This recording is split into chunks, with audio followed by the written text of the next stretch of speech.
extra helping of blood and gore.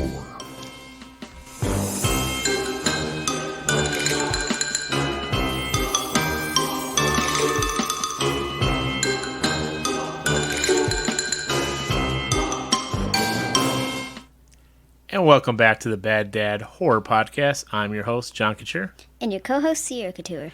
Well, Sierra, this is actually episode 8, if for those of them people playing along at home. Even though this is an episode of films that we actually watched before Halloween, it's just a few things that happened and some illnesses and some other issues that caused us some delays in recording, but we're back. Are you happy to be back? Yes. We're recording a couple of weeks before Christmas, actually the day before my birthday, so happy birthday to me. And Sierra, what have you been up to lately? What's been going on? What's new in your world? Well, I've been opening my advent calendar. You have been opening your advent calendars. Has that been cool? Have you been enjoying that? Yes. Awesome. What about school? How's school going for you? Good, pretty good. Awesome. You just got done playing in a band performance. Can you tell people what instrument you played? I played clarinet. She plays clarinet. A woman of very many words, as you can tell. Well, in case you've forgotten, I'll give you a little recap of what we do here on the Bad Dad Horror Podcast. I'm the host and the Bad Dad himself, John Couture. And I've got a daughter. Her name is Sierra. She's a preteen, and she's gotten into a lot of horror recently, even though she's only 11 years old, thanks to Stranger Things, mostly. And she asked me, what can I watch that's like Stranger Things? And as a aficionado of everything horror, I'm like, well, definitely horror films. But growing up, we have things called video stores and video store clerks who are very knowledgeable and help you pick out what to watch and knows what you like and would kind of steer you towards or away from things that would be maybe age appropriate or not age appropriate. And that's kind of what we're hoping to do with this podcast, kind of give you a guide. Sierra and I are going to watch some horror films, some classic horror films, some newer horror films together, and kind of give our ideas on whether we think it's age appropriate or what things to look out for, and also whether we liked it or not. And as somebody who grew up with these films, I gave one sort of perspective, and then Sierra, who is only 11 years old, has only been on this earth for 11 years, she certainly gives a different perspective. All right, well, we're going to dive right in this week, and this week you'll see a theme in these episodes. These are certainly what we call to is horror anthology, and we're going to start out with a couple of films that are near and dear to my heart, one of which was one of the original films that stuck with me back in the early 80s when I was nearly 10 years old myself. And another film is a classic, more recent classic, but certainly one of the ones I pull out every Halloween. Coming soon.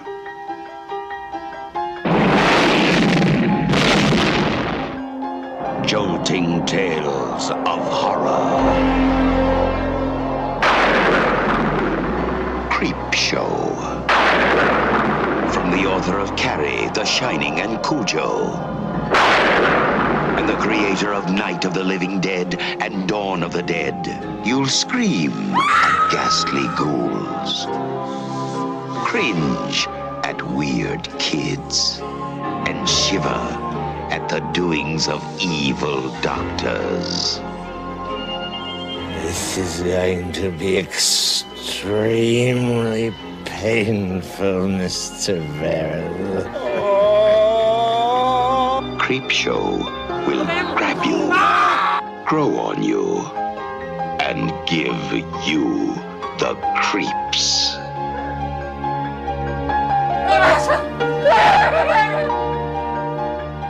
No, this is going to be an entirely new experience.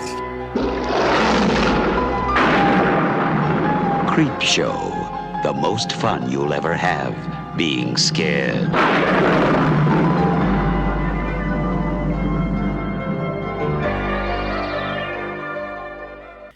Jumping right in, the first film we're going to watch this week is the 1982 film Creep Show, directed by George A. Romero. Yeah. It's one of the original anthology horror films, directed by Romero, who we've seen before. Sarah, can you remember what film we've seen from George Romero? We've seen a couple. Was he in the Night of the Living Dead? Yes, he was in Night of the Living Dead, and of course Day of the Dead.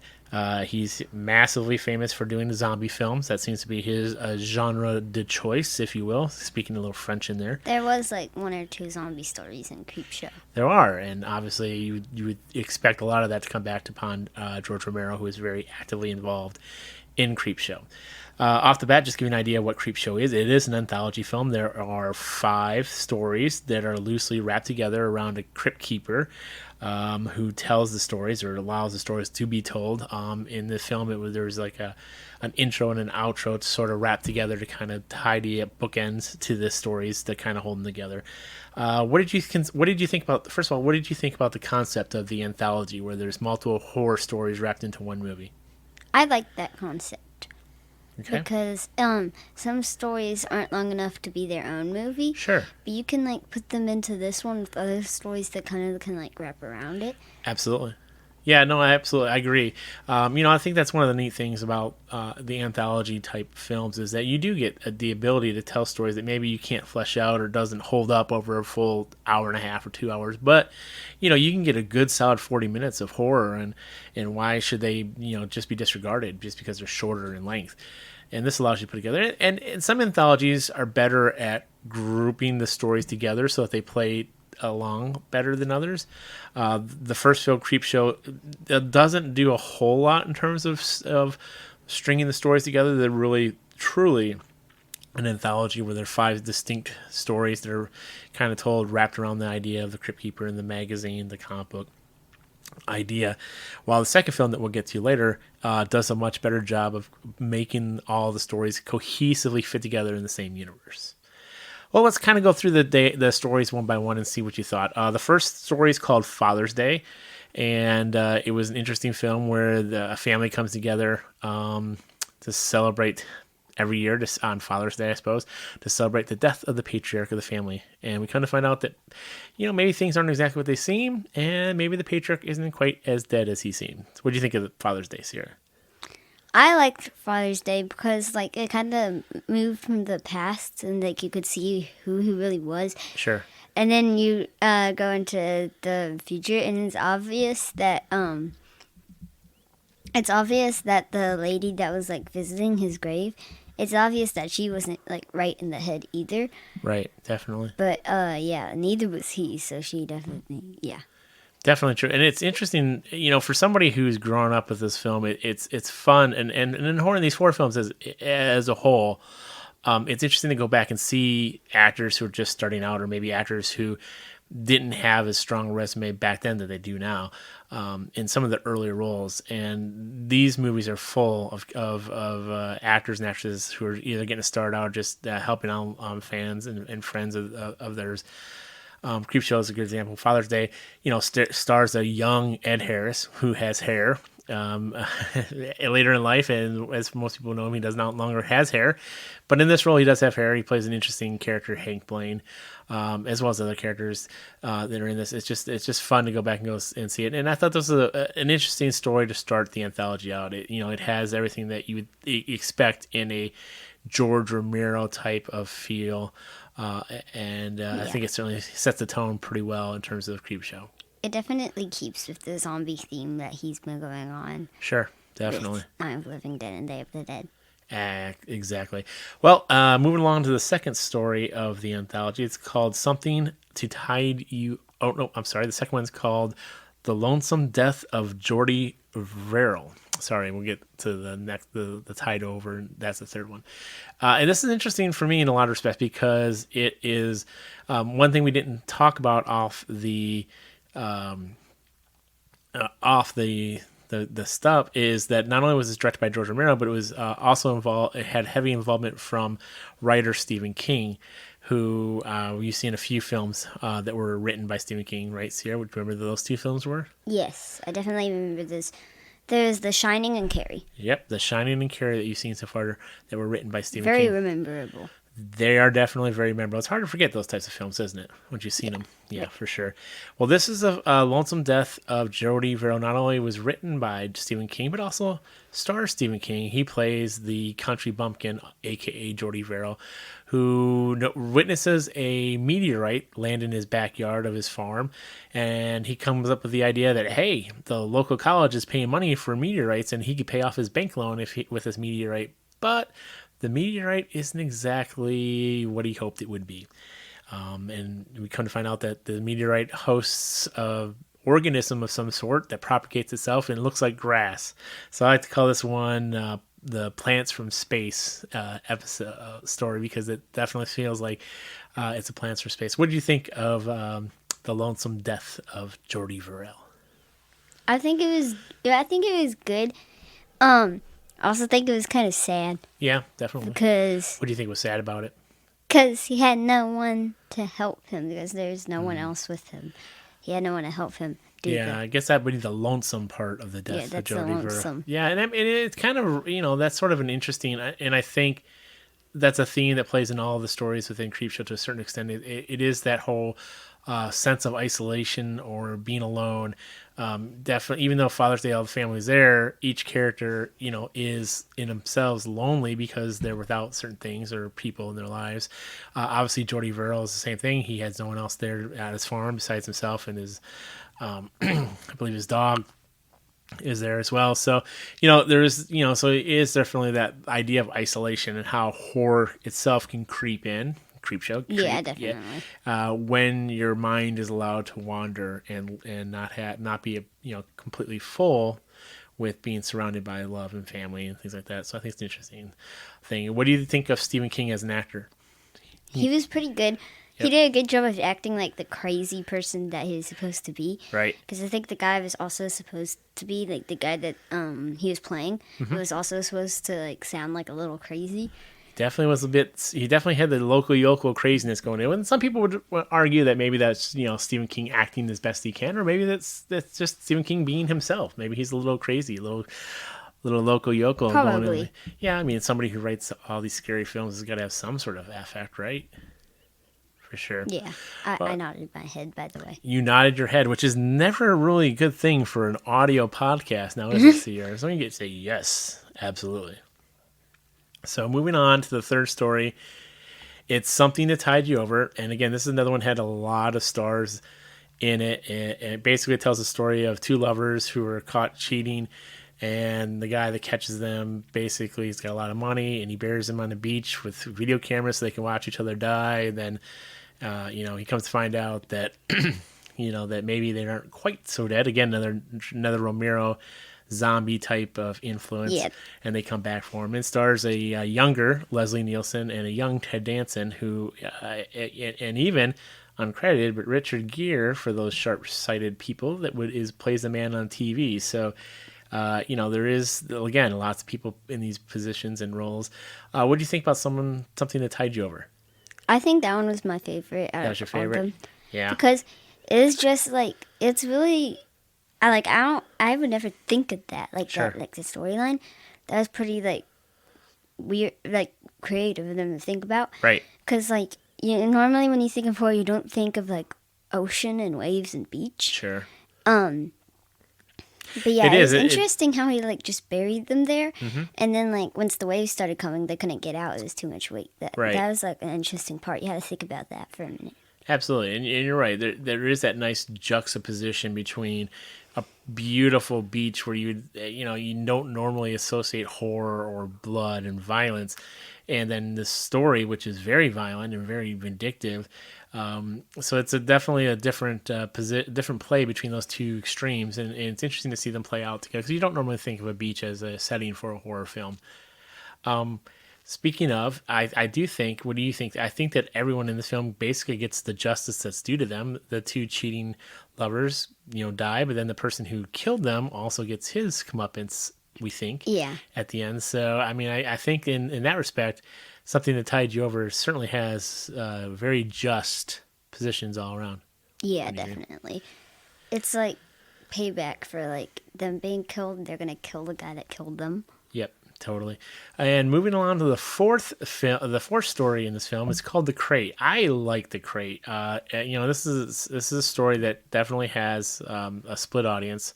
It's about a professor who it's about a janitor who loses a coin and goes to get the coin, and he realizes that there's this crate that's been locked up under this basement staircase since 1834. So it's been around for a long time, and of course, curiosity killed the cat, and it also killed the janitor. As he opens the crate, and he finds that there's a beast inside, and the beast is hungry. Well, naturally, going beyond the janitor, there's Professor, who also comes in and discovers this beast, and a lot of people die, and he wants desperately his wife to be off, and he concocts this plan to get the beast to kill his wife, and as you expect, things go a little off, but it's what you expect from a horror film. What do you think about the crate, Sierra? I really liked the crate. It wasn't my favorite, but it was pretty good. I like how at the end, spoiler alert if you haven't watched this crate. At the end, when they throw the crate into the ocean, like you would think it's gone forever now. You do. But then it like bursts open. It definitely has a very horror-esque feel to it, and you've watched enough horror movies now to know that when that's a very a big horror motif or cliche, that horror films don't always end when you think they're in. You think everything's safe, and you're able finally to breathe and let out your breath, and all of a sudden you get one final jump scare, one final horrific thing, and that's usually how it ends. And this is certainly, the crate holds on to that because that last scene certainly scares you, but also makes you let your mind start to wonder what is going to happen next. Kind of almost like it sets it up for a sequel in a way, doesn't it?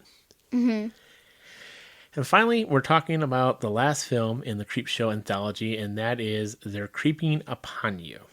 And this one's really Creeping Up on You. And this one it's interesting in a lot of ways because it's about a guy who suffers from mysophobia, which is basically the fear of being outside and other things like that. It mostly contamination with germs and whatnot. But since he's afraid of germs to such an extreme, he's basically sealed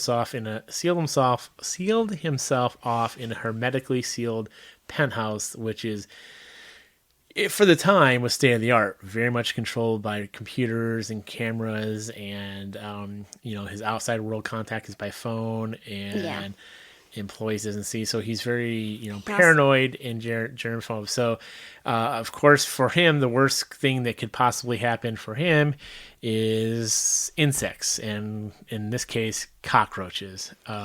He had definitely a very mad scientist aspect to he did, him, absolutely. I think he definitely, you can definitely get that whole mad scientist motif or theme going on for sure, which is, again, it's a big cliche, big horror film cliche. So I think that fits in well. What do you think about They're Creeping Up on You? I think it was really, really good because you never think that cockroaches would kill someone. Right. But at the end, they'd certainly find a way. And Definitely. you think he found like a safe space, but then I think he takes the sheets off the bed. Right. And then they're all over it, and they're everywhere, and it's too much, and he dies of the cockroaches. Right. Now, do you think the cockroaches were real, or do you think they were in his head? Well, I think they're in his head. Do you think they were in his Do head? you know the actual answer to that? I don't know the actual answer, dude. I was just curious on your thing. And while the next day after he's been killed by the cockroaches, spoiler alert, the crew comes in and they find him dead, and they don't see any cockroaches.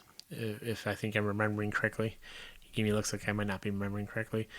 I think he had gone a bit too mad scientist because he'd just been locked up in there forever, and all his workers were quitting because he was just getting to be a very angry person and very mad scientist yet again. And so he started going insane, and then he started just viewing all his greatest fear, which is probably insects and germs, and cockroaches were what came to mind. Right. And at the end, they kind of, the cockroaches come back out of his mouth, sort of. So, which, again, does it make him real? Does it not make him real? I don't know. I mean, I think, honestly, I think it was in his head. Because somebody who suffers so much from that fear of germs and pathologies I think they could, physically manifest in their mind, that type of attack by cockroaches. And then you could die of fear. Definitely. That's basically Creepshow. What did you think of Creepshow? Which this is one of the first anthologies I watched growing up. One of the more earlier films that I watched. I loved it. I love the possibility of taking comic book stories, slicing them together having more than one story in a film so that, keeps things fresh and interesting and intriguing. But what did you feel, Sierra? What do you think? I think it was good. I like the anthology aspect of it. And I like all the stories were different, but also similar at the same time. Right. Yeah, like how all of them had something to do with kind of the supernatural. Sure. Like zombies and then aliens and then supernatural beasts like the crate. Yeah, absolutely. And yeah, I like all of them kind of related, but not really, and they're all distinct in their own way. Exactly. Yeah, definitely. And I think that's another strong point that you bring to the table in terms of what was one of the biggest selling points of anthologies is that you're able to tell varying different tales within the same framework. You can get an alien show. You can get a monster show. You can get a zombie type of feel. You got vindictive vengeance, and so there's a lot of different themes of horror that you could pull into and bring into one story, which I think is really neat, for sure. So finally, we're going to talk about the end of Creepshow, and what did you think of the film as a whole? What would you give it as a rating? 7 out of 10. Give it a solid 7 out of 10. Solid Excellent. 7. What was your favorite story? My favorite story, Something to Tide You Over. Something to Tide You Over. What was your least favorite story? My least favorite? That's hard. Probably the alien one. Not the alien one, but the meteorite one. The Lonesome Death of Jordy Verrill. Yeah. Yeah. I liked it. I liked that Stephen King was in it. Sure. But I don't know. It wasn't, I don't think it was as good as the other ones. Fair enough. I liked, I would guess my favorite would be the Beast, the crate with the Beast in it. And I think my least favorite would probably be Father's Day, for whatever reason. Or they're creeping up on you. I don't know. I'm not a real big bug fan, so cockroaches made me squeamish for the whole time. The creeping up on you is one of my favorites, though. I liked it. It was it was really good. I like how they anticipated that the cockroaches were going to be coming. Right. They started off with just a few, then Sure. more, then Absolutely. more. And Yeah, there's they definitely build you up to the crescendo there. And as we always ask at the end of one of our recaps, Sierra, do you think I'm a bad dad for letting you watch this film? No, this one was pretty good. Not suitable for 5-year-olds, obviously. Not obviously. I mean, heaven, those little 5-year-olds shouldn't be watching Creepshow now. But no, it wasn't. It wasn't horrible. No, it Right. wasn't. I think it's pretty suitable for 10 and above. Yeah, I would tend to agree with you. I think there's certainly parents need to be concerned and aware that there are certainly some violence and some gore in it, but Not for the most part, considering what by today's standards, it's pretty tame. I think tweens certainly would be a film that would certainly be acceptable for the tweens. So I'm going to let myself off the hook a little bit. I will not call myself a bad dad and say that if you have children who are looking for something beyond Stranger Things, Creepshow might be the next thing to send them on. It wasn't too gory. There is definitely some aspects to it. Sure. In Father's Day, there's a head as a cake, but there's really not a lot of blood in that sequence. Correct. Just the head is there. So it's not too gory, but it might scare them just a little bit. Not too much, but just a little bit. Sure, definitely. This is the one night. Don't forget your costume. All sorts of things. Roam free.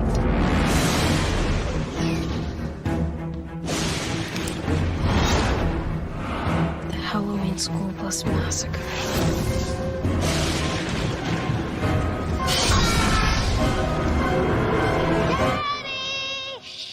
Be quiet. Why? You'll bother the neighbors. Okay.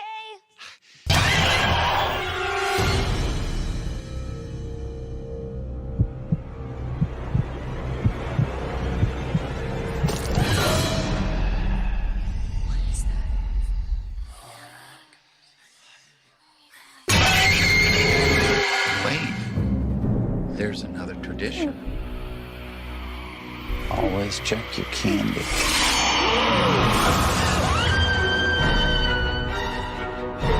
Something out of these weird voices! Lucas!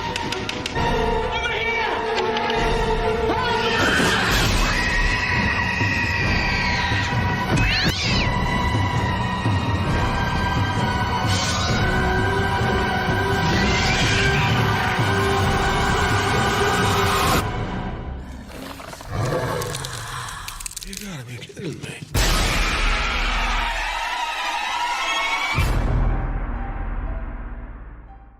Moving along to our second film today, we're going to be talking about one of my favorite films in the last 15, 20 years, I suppose, and that is Trick or Treat. Yeah.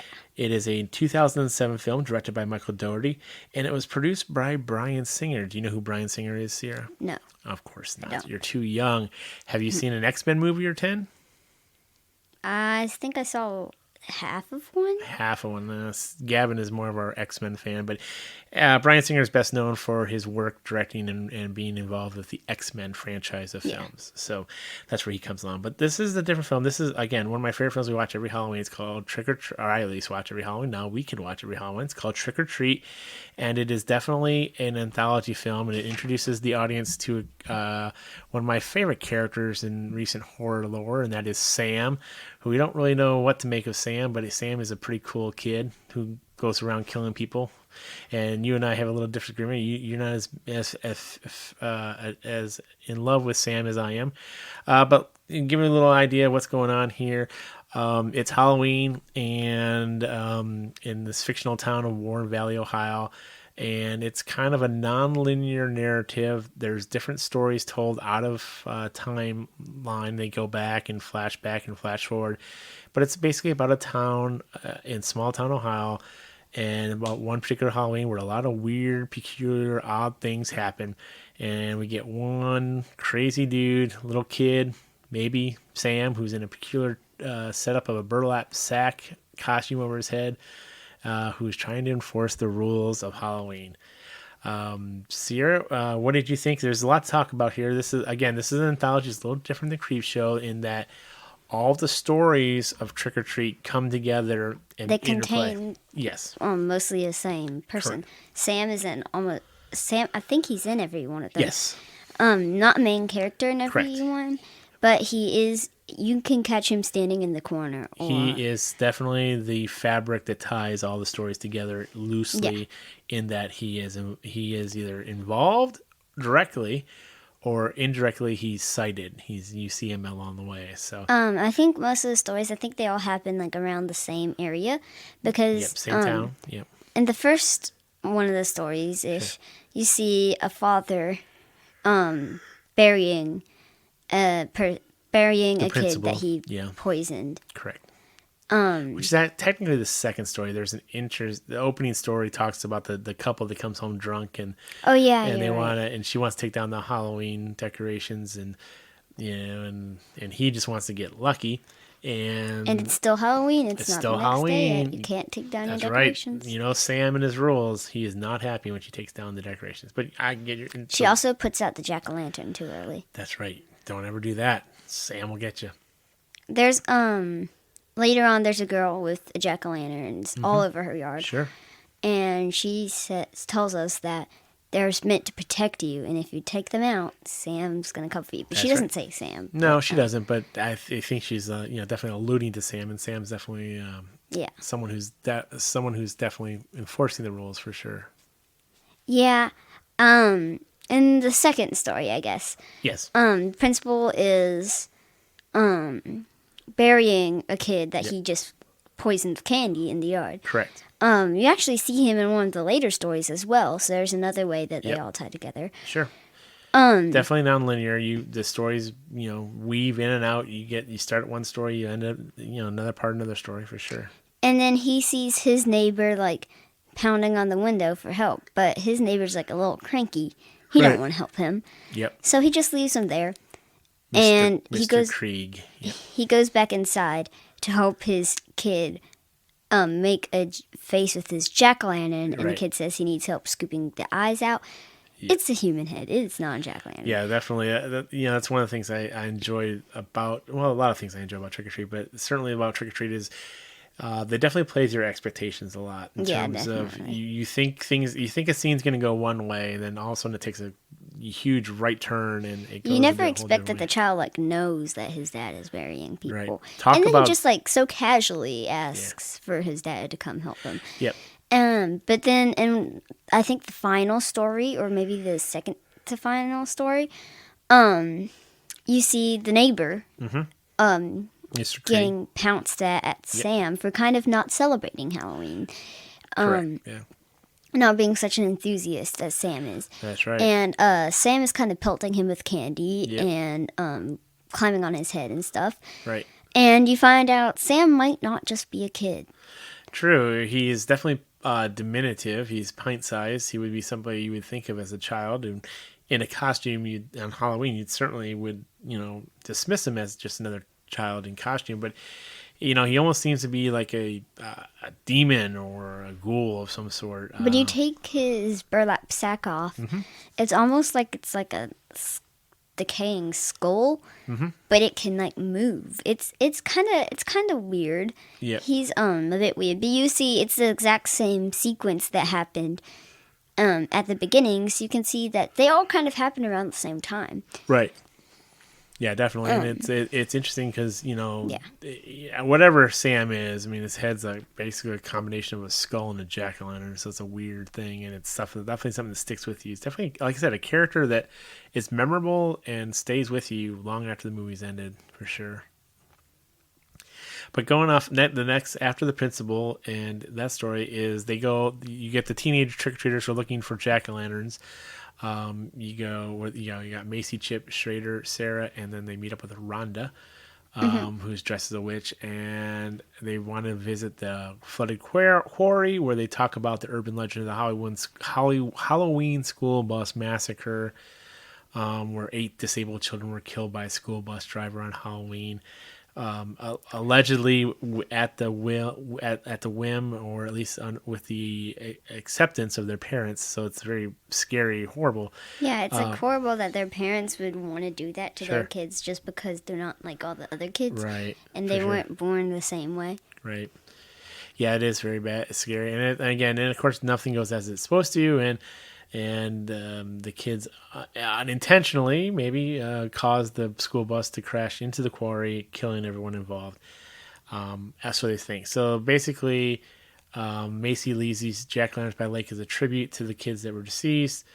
But really, what they're doing is they're wanting to scare Rhonda, because that was the whole thing. It was a joke that they're all in on to scare Rhonda.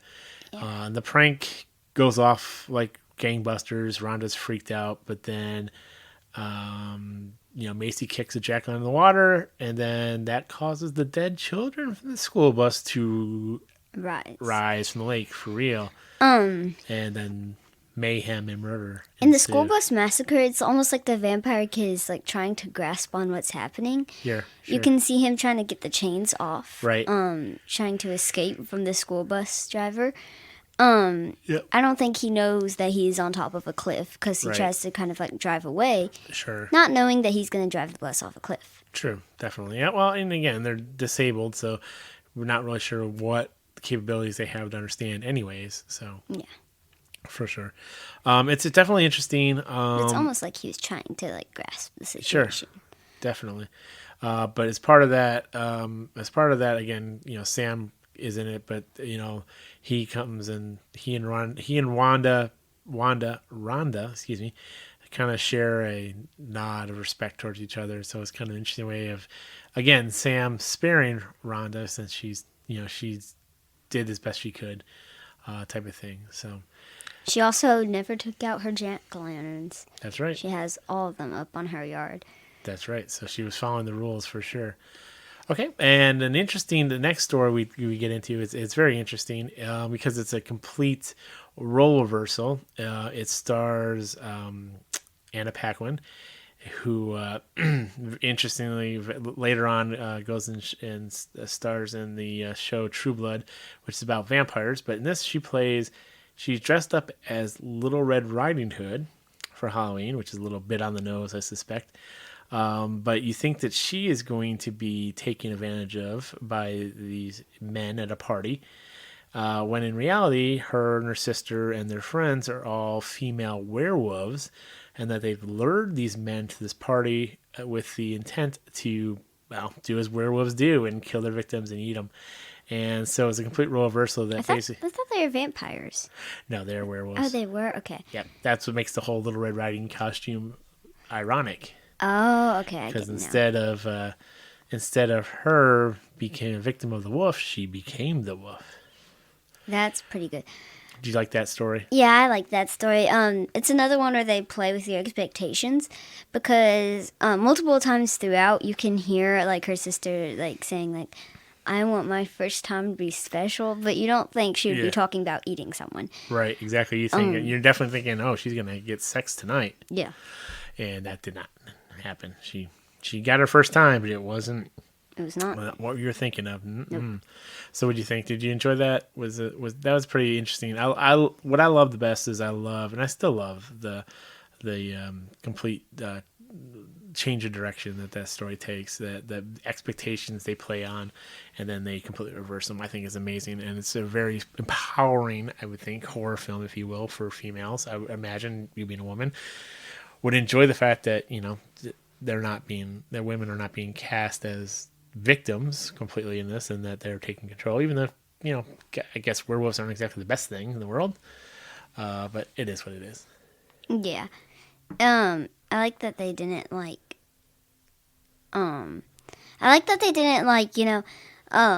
actually get taken like advantage of by the man, because usually before you see him like with his with fake vampire fangs on from Right. Halloween. And you know who that was, right? Yeah, it was the principal. Correct. The principal, who, besides being a serial killer of kids, apparently, moonlights on Halloween as a vampire who puts on fake teeth and drains blood of a victim in the party downtown. Yeah. And then he thought he was going to get the same with Lori, but instead she, changes the angle on him, and that changes completely. So it's interesting. So, and in some ways, the principal, as we see, and again, this is all told non-linearly, is the principal gets his comeuppance, as you were. So he again gets what he deserves. Definitely. For like sure. in Creepshow. Indeed. Again, that's how these anthology films kind of come together. Finally, the last story we talk about is Sam, who, he and Mr. Krieg, the whole idea of this guy next door who's curmudgeon, he's an older guy. He doesn't, scares trick-or-treaters off his doorstep with his dog, and, he doesn't like to hand out candy. He just watches TV all Halloween. Mm-hmm, definitely. But so Sam, naturally, comes after him because he's not following the rules of Halloween, and it's a very interesting sequence of events because Sam is all 2 feet, and Mr. Craig's a little older. They get in a fight, and they kind of have this fight where it was, I guess you'd call it a draw. They both kind of were beaten, but they both survived. But Sam gets the last lap by impaling a candy bar in Mr. Krieg's lap, completing the tradition of handing out candy on Halloween. And he leaves, and then Mr. Krieg, we find later on after that event, is giving out candy trick-or-treaters in his front porch. And he's giving out candy, and so he's learned his lesson from Sam, and now he's going to be better. But we find out that that Mr. Krieg, the neighbor, isn't what he seems, and that he was also the bus driver from the Halloween massacre. So the bus driver survived, and now he became this curmudgeon next door. That explains why he didn't like. And that is another reason why all the stories connect. Exactly, and they all definitely pull around, and they all connect around. So Sam and the bus driver and this urban legend all were around. So, what did you think overall of the Trick or Treat? I think it was really good. I rate it a solid 9.8 out of 10. 9.8. Look at you go with a 9.8. Well, I thought it was great. It's one of those films I continue to watch year in, year out.